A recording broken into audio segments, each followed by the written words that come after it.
নিজেকে সুস্থ রাখার জন্য অ্যাটলিস্ট যত গরম পড়ুক না কেন গরমে একটু রয়ে শুয়ে কাজ করাটাই যথেষ্ট। গরমে যত বিশ্রাম করে একটুখানি স্বস্তির নিঃশ্বাস ফেলে কাজ করব তত আমার শরীরের পক্ষে বেটার, এবং আমি কাজগুলোও ঠিক করতে পারবো। আর আমি এখানেও আমার কাজগুলো ব্লগ ভিডিও যেটা বলা হয় সেটাও আমি ঠিকঠাক মতো করতে পারবো সুস্থ সবল থাকলে। ঠিক আছে। হ্যালো বন্ধুরা, ওয়েলকাম টু মাই চ্যানেল। তোমরা সবাই কেমন আছো? আশা করি তোমরা সবাই খুব ভালো আছো। এই দেখো, সংসারের সমস্ত কাজ এই এখন দিয়ে আমার শেষ হলো। একটা কাজ শুধু বাকি রয়েছে, সেটা হচ্ছে আমার স্নান করা। এখনও পর্যন্ত আমার স্নান হয়নি। বাথরুমে তো আজকে স্নান করতে পারবো না, কারণ বাথরুম রং করা রয়েছে। তার মধ্যে আজকে উঠানে কল লাগানো রয়েছে, যেহেতু উঠানেই আজকে আমাকে স্নান করতে হবে। আর তার মধ্যে সকাল থেকে কন্টিনিউ উঠে যে খাটতে রয়েছি, যে আমি খেটেই যাচ্ছি। দেখো না, খাটতে খাটতে পুরো ঘেমে গিয়ে দেখো পুরো ভিজে গেছে। আমার পুরো এইসব জায়গা সম্পূর্ণটা পুরো ঘামে ভিজা।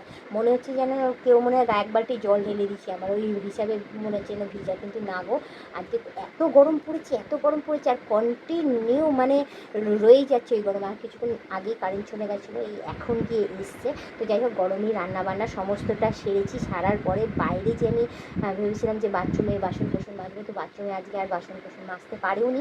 সম্পূর্ণটাই উঠানে মাজতে হয়েছে, ধোয়া কাচা সম্পূর্ণটাই আজকে উঠানে করতে হয়েছে। আর উঠানের মধ্যে ঠাটা পোড়া রোদ, মানে এক ছিটেফোঁটা হাওয়া নেই, আর কোথাও মানে গাছের কোনো ছাওয়া পর্যন্ত নেই। তো যাই হোক, ওখানে সমস্ত কাজ করছি। পুরো দেখো, পুরো হাতগুলো আমার কালো হয়ে গেছে।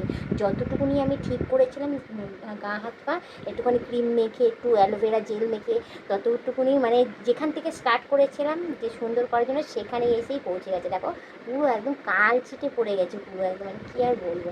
আবার সেই শুরুর থেকে শুরু করতে হবে আমাকে ক্রিম লাগানো। তো যাই হোক, কবে বাথরুম ঠিক হবে কোনো ঠিক নেই।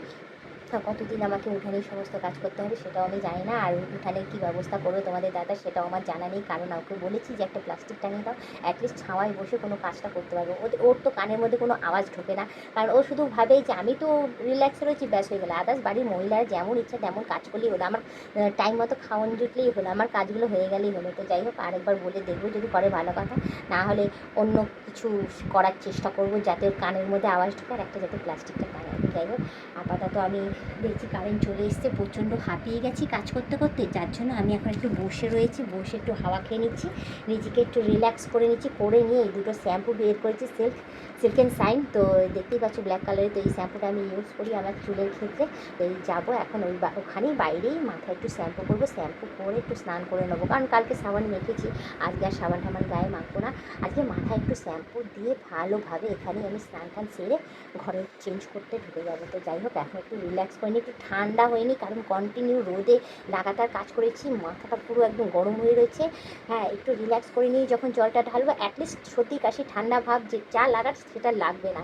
আর সঙ্গে সঙ্গে যদি আমি স্নান করতে চলে যেতাম, তাহলে হয়তো আমার শরীরটা খারাপ হয়ে যাবে। তখন দেখা যাবে আর কোনো ব্লগ ভিডিও আমি সেরকম করতেও পারবো না, অসুস্থ হয়ে যাবে। তখন শুয়েই দিন কাভার করবো, আর আগে সেদ্ধ ভাত রান্না করবো, আর তোমাদের দাদা চিৎকার করে ফাটিয়ে দেবে। তো যাই হোক, আর যত গরম পড়ছে তত গরমের মধ্যে আমি একটুখানি রয়ে শুয়ে একটু বিশ্রাম নিয়েই কাজ করি, জানো তো। তো আমি এখন থেকেই আমি স্টার্ট করে নিয়েছি নিজেকে সুস্থ রাখার জন্য। অ্যাটলিস্ট যত গরম পড়ুক না কেন গরমে একটু রয়ে শুয়ে কাজ করাটাই যথেষ্ট। গরমে যত বিশ্রাম করে একটুখানি স্বস্তির নিঃশ্বাস ফেলে কাজ করব তত আমার শরীরের পক্ষে বেটার, এবং আমি কাজগুলোও ঠিক করতে পারবো। আর আমি এখানেও আমার কাজগুলো ব্লগ ভিডিও যেটা বলা হয় সেটাও আমি ঠিকঠাক মতো করতে পারবো সুস্থ সবল থাকবো। ঠিক আছে। তো চলো, আমার এখন গরমের বিশ্রাম নেওয়া এখন একটু কমপ্লিট হয়ে গেছে, এবার চলে যাবো স্নান করতে। স্নান করতে যাওয়ার আগে তোমাদের একটা কথাই বলবো, তোমরা যারা নতুন দেখছো তারা কিন্তু অবশ্যই আমাকে সাবস্ক্রাইব করে দিই, বেল আইকনটা টুক করে টিপে দিও, অল নোটিফিকেশনটা অন করে দিও। আর যারা এখনও পর্যন্ত মেম্বারশিপটা নাওনি তারা তাড়াতাড়ি করে মেম্বারশিপটা নিয়ে নাও। পারলে তোমাদের বন্ধু বান্ধব যতজন আছে সবাইকে বলো মেম্বারশিপটা নেওয়ার জন্য। নিলে ভালো কথা, নাহলে তোমরাই দেখতে থাকো, তোমরাই টিকে থাকো, এভাবে আমাকে হেল্প করে যাও। তো চলো, আজকে ব্লগ ভিডিওটা আমি এখানেই শেষ করছি। আবার অন্যদিন অন্য কোনো সময় আমি ব্লগ ভিডিও নিয়ে হাজির হয়ে যাবো। আজকের মতো টাটা, বাই বাই, সুস্থ থেকে এভাবে আমাকে দেখতে থাকো, আমার পাশে থেকে, আর আমাকে প্রচুর পরিমাণে সাপোর্ট করে এগিয়ে নিয়ে যাও।